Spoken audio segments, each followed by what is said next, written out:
Assalamualaikum warahmatullahi wabarakatuh. Welcome to my English Club. Belajar bahasa Inggris bersama saya dengan Mr. Reza. English easy.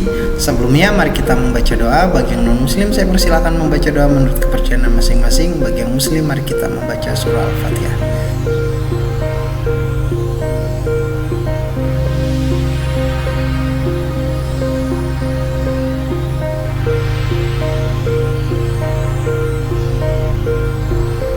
Oke, selesai.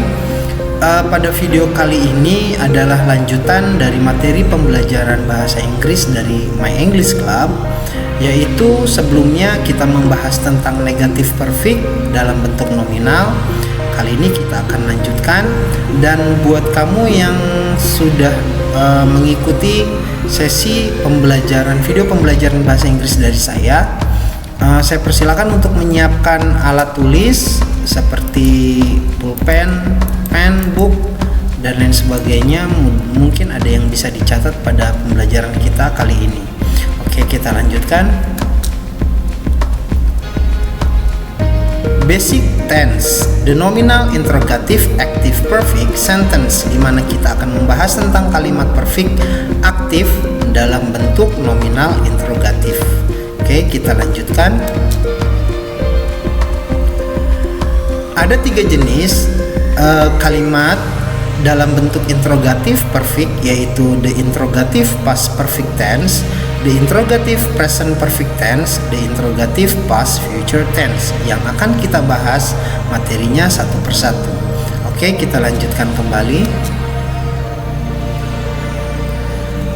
Pada bahasan pertama, kita akan mempelajari tentang the interrogative past perfect tense, di mana adalah suatu atau sebuah cara untuk menyatakan pertanyaan yang jawabannya dapat iya atau tidak tentang peristiwa kejadian yang terjadi di masa lalu dan masih berhubungan dengan peristiwa lainnya di masa lampau, dan hanya berkaitan dengan kata benda, tempat, atau hal-hal tertentu. Dengan pattern pola, apakah titik-titik tadi sudah atau tadi telah titik-titik tanda tanya.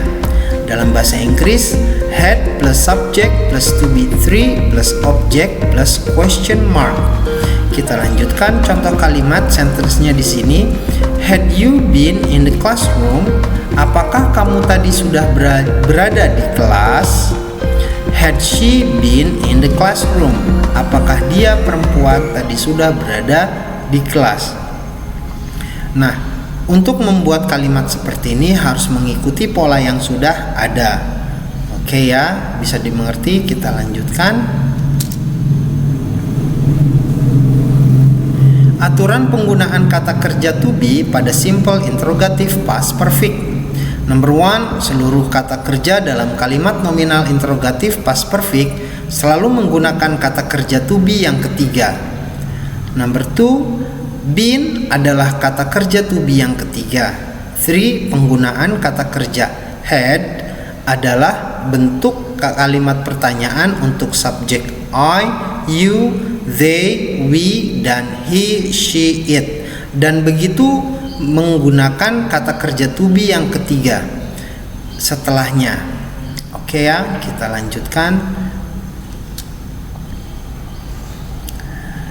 The interrogative present perfect tense adalah sebuah atau suatu cara untuk menyatakan pertanyaan pada pengungkapan pemberitahuan yang jawabannya dapat iya atau tidak tentang peristiwa kejadian yang terjadi di masa sekarang dan masih ada keterkaitan dengan peristiwa lainnya di masa sekarang atau saat itu terjadi, dan hanya berkaitan dengan kata benda, tempat, atau hal-hal tertentu. Dengan pattern polanya, apakah titik-titik telah atau sudah titik-titik tanda tanya. Dalam bahasa Inggris, have or has plus subject plus to be 3 plus object plus question mark. Dalam contoh kalimat sentence-nya di sini, have you been in the classroom? Apakah kamu sudah berada di kelas? Has she been in the classroom? Apakah dia perempuan sudah berada di dalam kelas? Oke ya, bisa difahami. Kita lanjutkan. Aturan penggunaan kata kerja to be pada simple interrogative present perfect. Number 1, seluruh kata kerja dalam kalimat interrogative present perfect selalu menggunakan kata kerja ketiga atau to be 3. Number 2, been adalah kata kerja to be yang ketiga. Number 3, penggunaan kata kerja have adalah bentuk kalimat pertanyaan untuk subjek I, you, they, we, dan selalu menggunakan kata kerja ketiga to be 3 setelahnya. Number 4, penggunaan kata kerja has adalah bentuk kalimat pertanyaan untuk subjek he, she, it, dan selalu menggunakan kata kerja ketiga to be 3 setelahnya. Oke ya, bisa dimengerti. Kita lanjutkan kembali. Oke, pada bagian ini adalah interrogative future perfect tense, di mana sebuah suatu cara untuk menyatakan pertanyaan pada pengungkapan pemberitahuan yang jawabannya dapat iya atau tidak tentang peristiwa kejadian yang terjadi di masa lalu namun berkaitan dengan peristiwa lainnya di masa yang akan datang dengan pattern polanya akankah titik-titik, telah atau sudah titik-titik tanda tanya. Dalam bahasa Inggris, will, subject plus have plus to be 3 plus object plus question mark. Sebagai contoh sentence di sini, kalimat will you have been in the classroom? Apakah kamu akan sudah berada di kelas? Will she have been in the classroom? Apakah dia perempuan akan sudah berada di kelas? Oke ya, kita lanjutkan. Aturan penggunaan kata kerja to be pada simple interrogative future perfect. Number 1, seluruh kata kerja dalam kalimat interrogative future perfect selalu menggunakan kata kerja ketiga atau to be 3. Number 2, been adalah kata kerja to be yang ketiga. Number 3, setelah kata will, untuk seluruh subjek I, you, they, we, dan he, she, it menggunakan kata have dan ditambahkan kata kerja ketiga to be 3. Oke, jika ada pertanyaan boleh membuatnya atau menuliskannya di kolom komentar. Oke, kita lanjutkan. Exercise ini adalah latihan-latihan untuk membantu lebih mendalami materi yang sudah saya berikan. Will he have been Europe? Have they been in the museum? Has Mr. Andrew been in his office? Will the director have been in Japan? Has time been 10 o'clock? Have the workers been in the workshop? Apakah tamuku sudah berada di rumah? Apakah kamu sudah berada di terminal bis? Apakah Ali akan sudah berada di kota tua? Oke, kita lihat, perhatikan. Will he have been Europe? Ini artinya akankah dia sudah berada di Eropa? Oke ya, saya ulangi.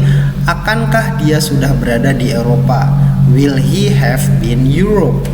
Have they been in the museum? Sudahkah mereka berada di museum? Sudahkah mereka berada di museum? Has Mr. Andrew been in his office? Apakah Mr. Andrew sudah berada di kantornya? Atau sudahkah Mr. Andrew berada di kantornya? Will the director have been in Japan?